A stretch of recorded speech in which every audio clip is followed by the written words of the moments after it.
viewers of Entrepreneurship Couch, welcome to today's program. On today's program, we've got Pam, who is the General Manager for Ryat Foods. She's based in Nigeria. She's here to share with us her experiences as an entrepreneur and her journey. Pam, welcome to the program.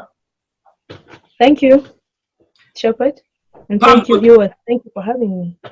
Pam, on this program, we try to motivate, inspire a lot of entrepreneurs by making sure that they hear stories of other entrepreneurs who are running successful businesses. May you please start by sharing with us your entrepreneurship journey? All right, thank you. Well, I grew up in a typical village, or would I say hamlet, and we learned a lot of things growing up. We learned how to climb trees. We didn't have power. We didn't have running water. We learned how to fetch water from wells. I had a grandmother who loved eating fonio, but she was so old and she had teeth that couldn't manage the stones. So there, under her care and management, I learned also how to wash fonio seeds. Washing fonio seeds is almost a taboo in my place, but because she was old and she couldn't manage the stones, we had to do that for her. But for us, we had to eat fonio with stones. And you know, because we were in a village, my mother had to make ends meet, and my mother made different things. Sometimes she made bread, and I was always eager and excited to market her wares, to sell her things for her. And my younger sister would always want to make things, but I also always wanted to sell them. I guess that was where I got my flair for entrepreneurship. You know, that's how the flair came about. Ryat Foods products and its current market. Would you briefly tell us more about that? All right.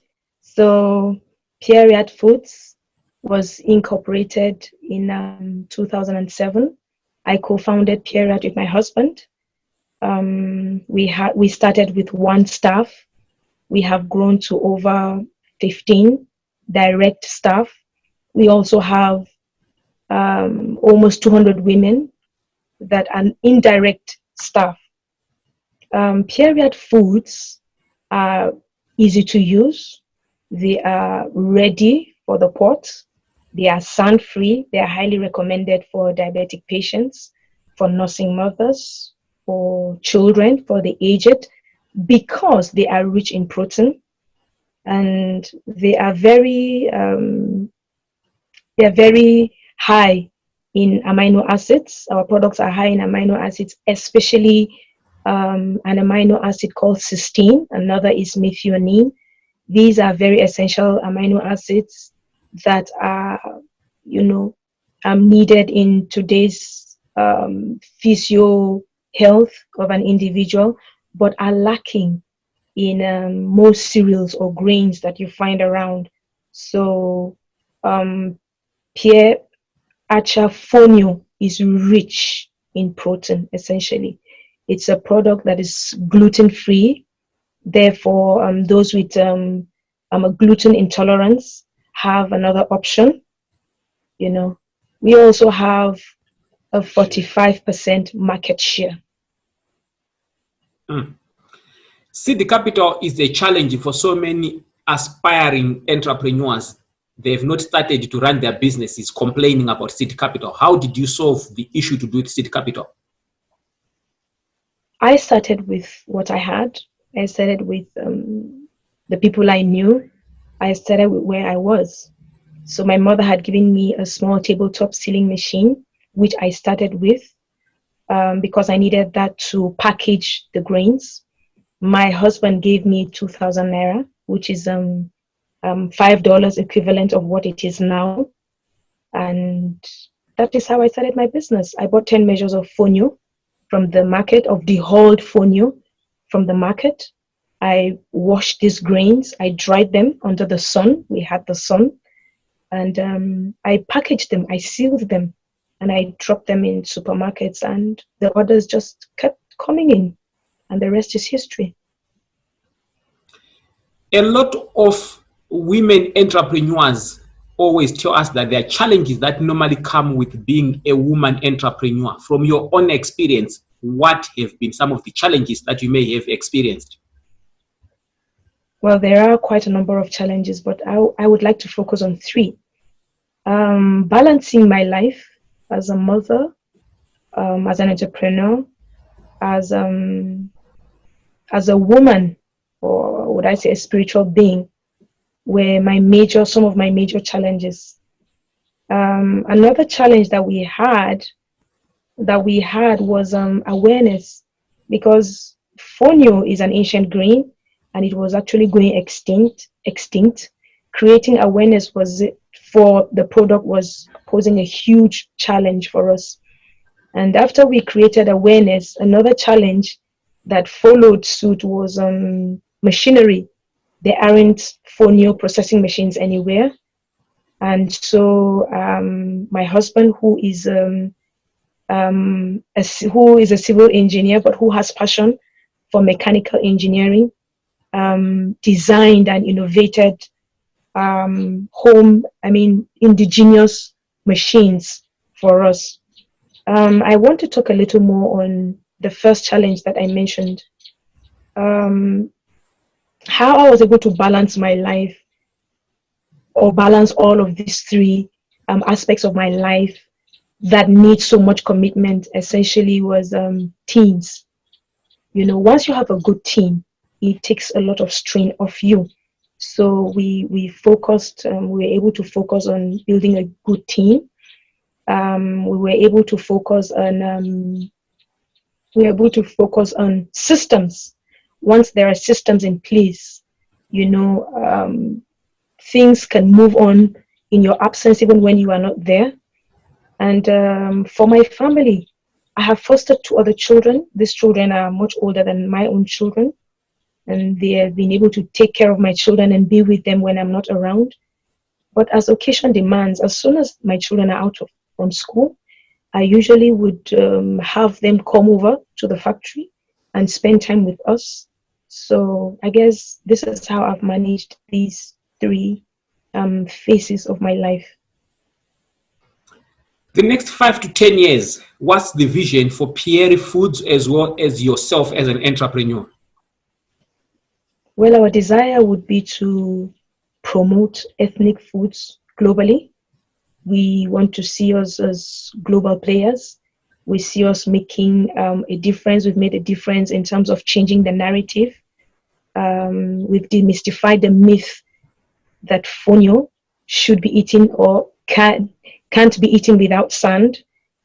We see us making, a difference as far as ethnic foods are concerned. Business decisions. A lot of entrepreneurs find themselves having to make difficult business decisions. If you are to make future business decisions, what do you consider? Well, there are quite a lot of things to consider, but I would focus on three business decisions that I would take. I'm looking at the long term. What would be the payoff at the end of the day, the long term investment? I would look at profitability. Is it is it going to be a profitable business? But essentially, I would look at value. What value am I adding, or what value am I bringing to the table? These are 3 critical factors that I would consider before making investment decisions.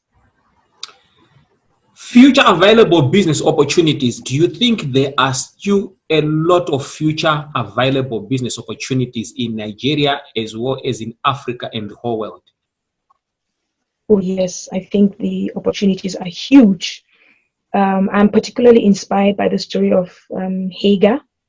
This is a story of a woman who was in dire need of water, and so was her son, who she was carrying. And she was told, she heard a voice told her, "Can you look around you?" And there was a well So people wonder, was there a well all this while, or the well was created just because she was there? But the truth is the well was there all this while, but she didn't see it. So there's a lot of opportunities out there that entrepreneurs are not seeing. They need for their eyes to be open, their ears to be open. My mentor has said that opportunity comes dressed as work. Opportunity is problem solving. So if you can solve people's problems and you're willing to work, opportunities abound. They abound everywhere in Nigeria and wherever you are.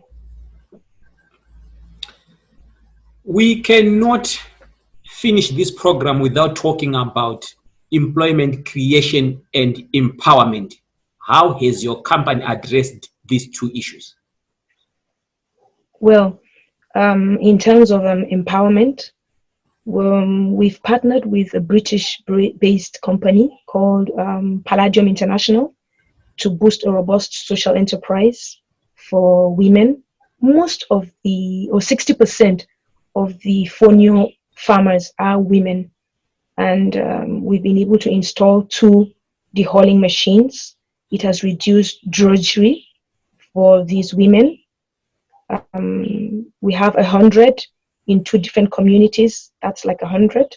We also have, in terms of employment, like I said, we started with 1 staff. We have over 15 staff direct under our direct employment at the moment. Pam, COVID-19, the coronavirus, is really wreaking havoc in the whole world. How has this affected your particular business and the whole of Nigerian economy at the moment? It's been very bad. The effect has been tremendous, especially on businesses here in Nigeria and in the world at large. Our workforce has reduced. We've had to cut down on the workforce because, well, the shops are closed, the supermarkets are closed. We have, the demand is there yet, yes, but you can't even get across the products to the consumers because of the lockdown. The effect has been horrible. Our turnover has decreased as well, so the effect has been negative, quite negative. But I guess we will survive. We're entrepreneurs.